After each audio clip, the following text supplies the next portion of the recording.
I'm still missing, and perhaps this is just personal, I'm still missing that personal kind of serendipity that you have when you get people having that coffee and suddenly having that conversation that isn't scripted, it's not on the agenda.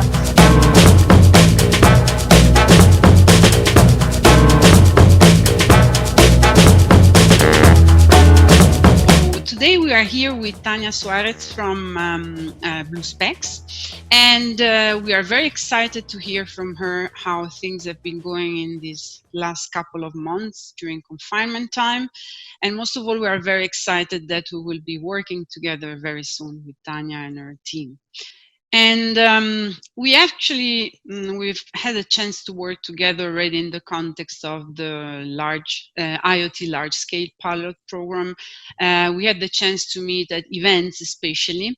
And one of the first things that I would like to discuss with you, because your team is very much engaged in community building, stakeholder engagement kind of activity, what has this COVID lockdown, this situation meant for some of your projects or planned activities, and how did you transform or maybe put in place corrective measures for your projects? Well, that's a really interesting question, Monique, because of course, I don't think anyone had a rule book on how to act or address the issues that would arise when not just you were not able to see people face to face, but nobody in the world was able to engage on a face-to-face basis. And while we are great users of technology, we use, video conferencing systems all the time, every day, because we have operations not just in Europe, but also in the UK and Singapore. That means that we are very well versed and already very well set up to do things remotely. There are nevertheless challenges. So what are those main challenges? First of all, in broadening your network of contacts. We have always been great users, as I say, of distance and remote working solutions, even LinkedIn. I think all of us, you included, use LinkedIn quite a lot, not wanting to plug a platform here. But there are many things that we use daily that, whereas we've had them as a nice to have, they've become primary channels for reaching out to new people. I personally, I absolutely love meeting people face to face. I will be in a conference room, not the person that's kind of on their mobile, kind of doing this, but very much kind of going up to people and saying, "Hi, I'm Tanya. What do you do?" I love that, and my team like that as well. And that's a really important part of what we do. So, of course, we've had to adjust, but we still use the same techniques of reaching out to people, of validating those relationships. So we make sure that we understand the organizations and the people, what their own environments are, what their constraints are. We look for commonalities as well, of course, in terms of who they know that we know as well. So it's not the old boys network, but it is, okay, if you're part of our ecosystem, we probably know someone who knows you. I think it would be very difficult for somebody not to know you if you truly are part of what we're doing. Which is also an exercise of discipline, because of course concentration and also the capability to understand what is the background or what is your face expression. Sometimes internet connectivity breaks or it's not very efficient, so it's not always so straightforward to just replace the physical interaction with remote. We also do a lot of, as you guys, we are very much used to work on a remote constellation, partners and colleagues also distributed around Switzerland or around Europe. But as you say, it's this kind of soft skills and the kind of bonding that human connection is so good at, that is sort of missing. On the other hand, I think in some cases, at least, our experience was that there was much more focus because of the limited, amount of time that we had between one call and the other. And sometimes it turned out that for some specific activities, the remote working turned to be rather effective. Is that the case also for you? I would distinguish between different stages then. So if you think of your activity as being always a funnel, it's in our positions, a lot of what we're doing is business development by any other name, right? We're always looking for new partners. We're always looking for new opportunities to grow our businesses, to really provide a more in-depth meaning to the things that we're already doing and develop and adjust to new circumstances before there are even signals in the market that the market is changing. So within that, there are different stages of activity. First of all, the scouting or the scoping of potential new partnerships. And I think that what we found is, while some of that can be done remotely, you're absolutely right, the human element is essential. And I would say that in those situations, that human contact has been delayed. It's not that it will never happen, it will just have to happen a little bit further on. And I'll give you a very precise example. We're currently recruiting for our sister company, IoT Tribe in the UK, and we have quite a few people in the pipeline. And we've had a lot of Zoom calls with them. You can imagine the selection process is quite thorough. We've had all the tests, all the evaluations. But the final job offer, we won't make that until we're able to connect with them face to face and actually see whether there is that kind of commonality, which is slightly intuitive and something that you can't really do online. On the other hand, where we have established relationships, where we have, and we're actually coordinators, for example, of a Horizon 2020 acceleration program. It's called Space Endeavour. It's super exciting. It's about taking space technologies that have been developed in European space institutions, R&D institutions, and finding routes which they can go to market. And the way that we're proposing to do that is through connecting those technologies with startups and SMEs. So we've just gone through a pretty critical launch for that. We've held design studios, we've had startup pitching, we've had mentors, many of whom we didn't know. The startups we very definitely didn't know, and we've had research organizations as well. Actually, then a question that is more related to you as an entrepreneur and to the role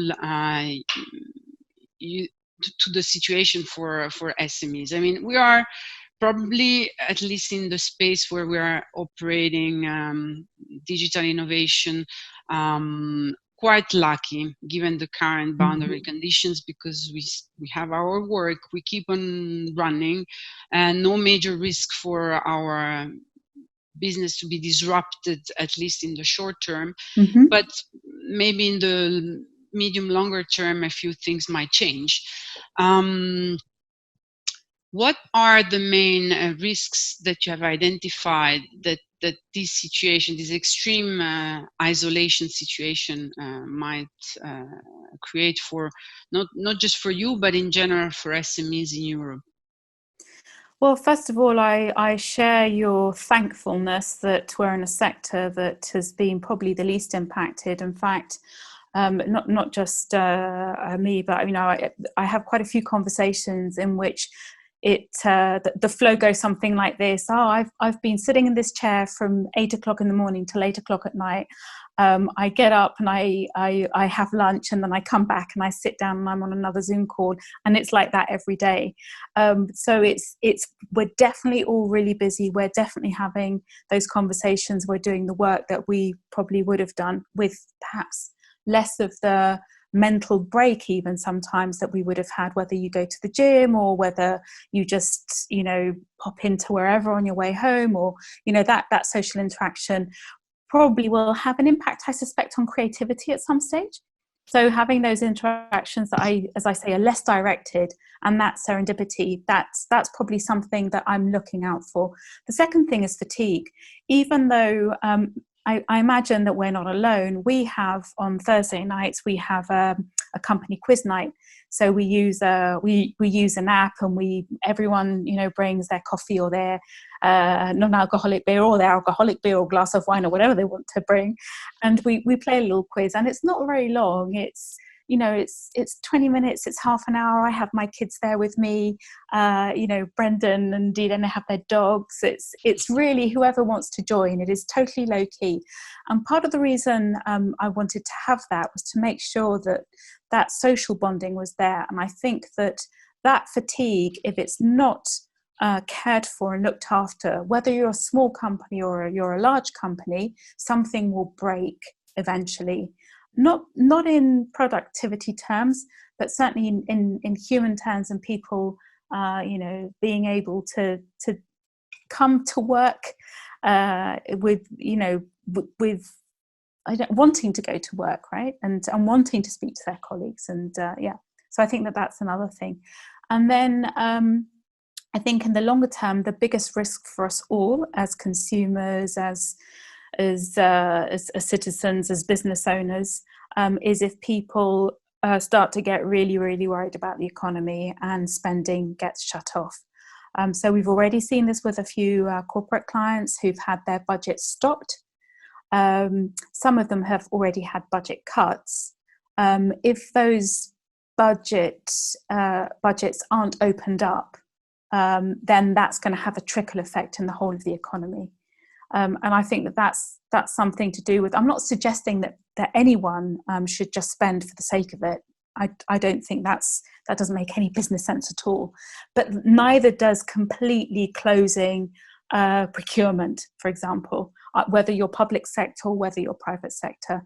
So what do we do as an SME? Well, we have just in BluSpecs, we have a number of different companies, but just in BluSpecs, we have 3 open positions, and we will go forward with recruiting for those 3 open positions. If we have to step back from that recruitment process because the economy suddenly goes again, well, we'll have to assume that is part of doing business, and we'll have to kind of make provisions for that.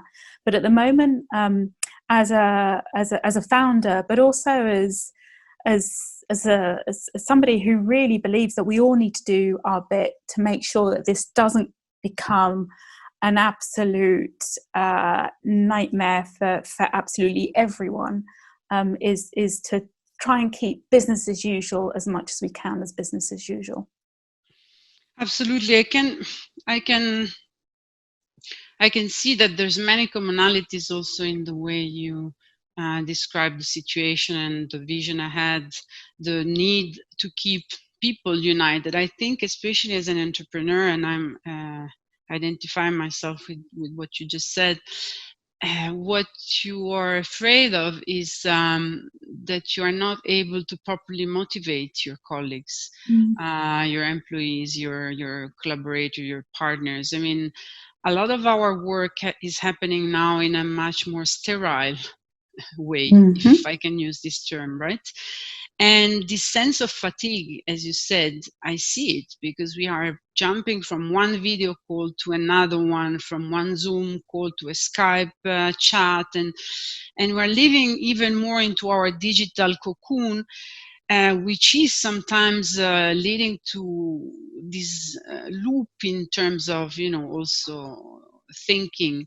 So it's very important that all entrepreneurs keep a way to, first of all, revive the bonding, the social bonding, as you call it, with the employees, with their network of partners. And yes, it's very important to see also how the overall global economy's trends are modifying the old situation. There's for sure a new role that governments will have to play to ensure that there is some general stability. And of course, entrepreneurs are asked to do even a bigger effort, that is to keep on betting on what their vision is, despite the increased uncertainty about the future. So I think that being an entrepreneur in the age of COVID-19 demands quite some extra doses of resilience, endurance, but also vision. Vision about a future that we need to possibly redefine and refine together with our partners. I think, if you allow me to conclude, I think for many of the small players, it's going to be very important to gather forces. Rather than try to compete with each other, we've learned that by merging forces together, it works out much better. Absolutely. So, thanks a lot, Tanya, and we will be in touch very soon. Thank you, Monique. Bye. Have a lovely Thank evening. you. Bye. Bye-bye.